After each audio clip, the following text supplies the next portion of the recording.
Boot Hill Cemetery right here. Murdered and buried in Boot Hill Cemetery before anybody ever died of natural causes. A lot of it was claim jumpers. There were a lot of shootouts downtown, but the majority was claim jumpers. You would be mining for 6-8 months, toiling away, and you amass a goodly amount of ore that needs to be processed.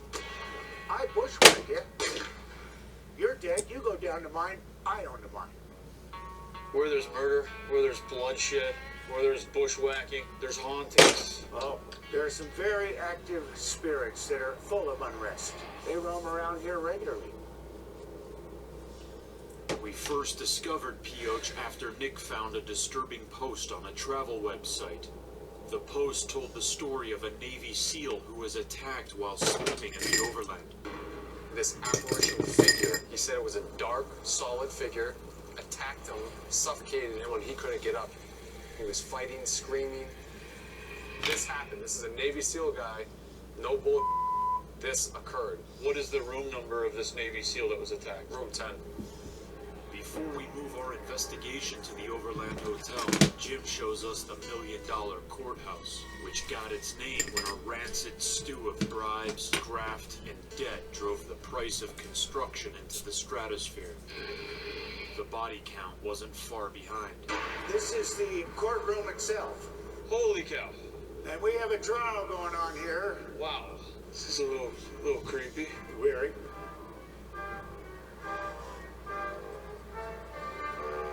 So this is the jail, Jim, huh? This is the jail. This is a typical jail cell. You'll note the bullet holes in the back walls. What's that from? Well, the only difference between the murderers and the guys with the badges were the badges. Are you telling me that people were killed in these jail cells, Jim? Oh, definitely. By the men who wore the badges? Definitely. Look at these doors. You could just about fit a gun barrel through here. Justice was a mockery in Pioch. Those who could bribe the judge and jury would go free. For those who couldn't, it was open season. I've never, ever, in the dozens of jails that I've ever investigated, seen bullet holes inside jail cells where these criminals were shot and killed by the authorities. Ever. These were mean and despicable people. And that explains why this town, They were killers. They were murderers. was called more darker than Tombstone and Deadwood put together. By far and away. Do you ever feel the evil here, Jim? Sure. Well, I can feel that inside that jail cell. It's real. It's real.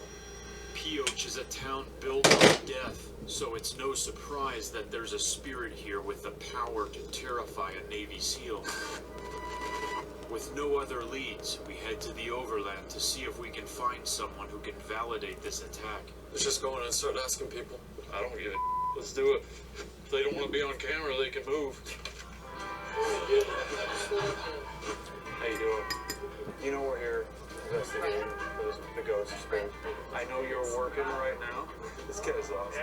What's up, buddy? You're the coolest dude ever. You're the ghost guy. Hell yeah, we're the ghost guys, man. What you fell with me for? I ain't got nothing. Ghosts don't even like Jimmy! Jimmy, Seriously.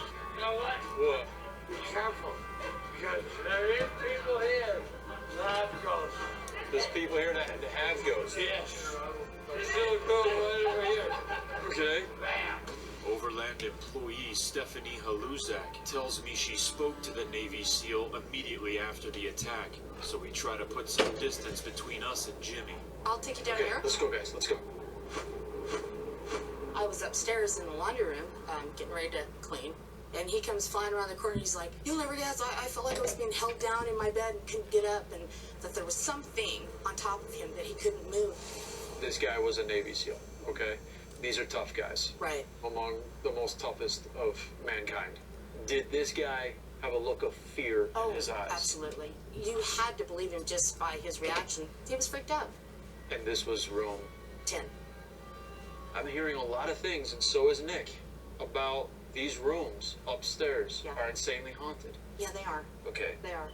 Nick, without knowing any of this stuff, anything, you had a creepy experience last night when you slept in your room. I went to bed, And for some reason, I felt just vividly in my head, and I wasn't looking for anything or doing anything. I'm in room number 14.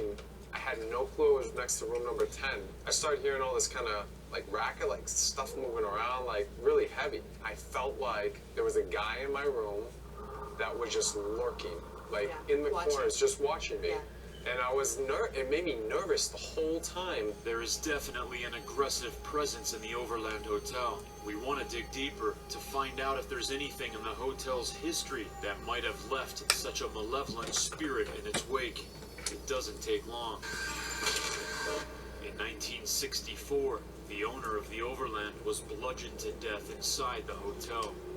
We tracked down Heather Boyce, who has some vital information about this horrific murder. The Carmodys were an itinerant drifter couple, and Robert Free was actually kind of helping him out a little bit. He opened the safe and was down there with his money, and then bam, with the butt of a gun. A very horrific, graphic, disturbing murder. He was bludgeoned to death, and this is factual. While investigating the basement of the Overland, Heather captured an EVP that I'm hearing for the first time on camera. Okay. That you may have left in your attempt to escape or get help. Footsteps overhead in the bar. Is that it? Did you hear it? Yeah. I believe it says, I'm Carmody. Is Carmody the... They were the ones that bludgeoned him to death. Wow.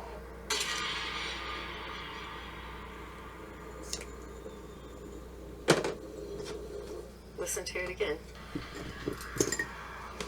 Footsteps overhead in the bar. Oh, I'm Carmody. Do you hear it? Yeah, yeah.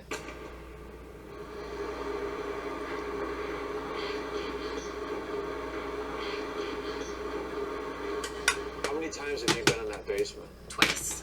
And have you ever been scared down there? No. Have you ever felt anything down there? Nope. Have you ever seen anything down there? Nope.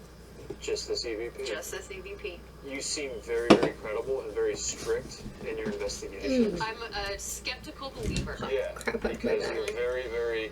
Did you feel anything? No. Did you hear anything? No. Were you scared? No. And I could even hear you tagging the footsteps above you on the recording session. To me, this sounds like a voice. This is a long time ago, so they have since passed on. Absolutely. Earlier, we heard a sonic boom. Oh, yeah. Here, they happen all the time, All right? the time. Well, I believe in a tragic death, when somebody leaves this world, there's a sonic boom. And that sonic boom is kind of a portal or a residue that just reverberates the atmosphere in that location. Yeah, an imprint. An imprint, exactly. And this imprint could have these killers back here.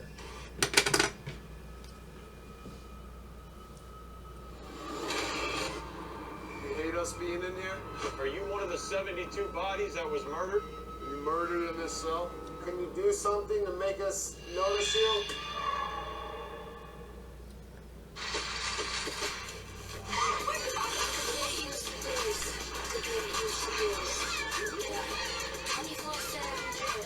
Walmart Plus Liver save on delivery, gas, plus so much more. Join today. Okay, this is night number 1, and we're at the $1 Million Courthouse. Tomorrow, we're going to be investigating the Overland Hotel and Saloon tonight. This place is awesome. The jail in the back, this place is one of the most wickedest jails I've ever heard, because Jim told us that criminals were shot dead in the jail cells by the men who wore badges. That is some sick.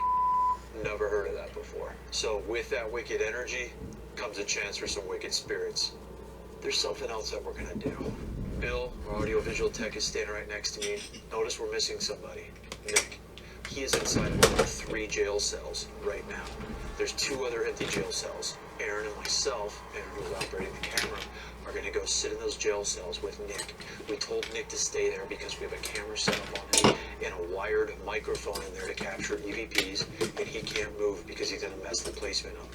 Little does he know that Jim, who gave us the tour here earlier, who also carries around a gun, is going to come in here secretly and quietly.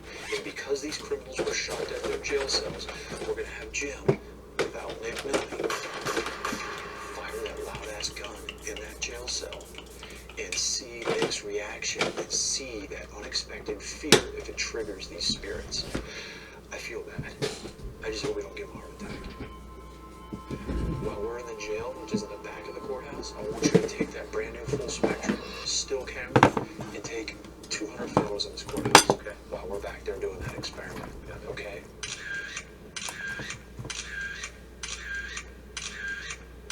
Jay Wasley, our audio tech, is also going to be listening live to a microphone set up in my cell, Aaron's cell, and Nick's cell. Guys ready? Ready. Ready here? Let's do this. PO style, baby. This is the Wild West. This is how we do our investigations.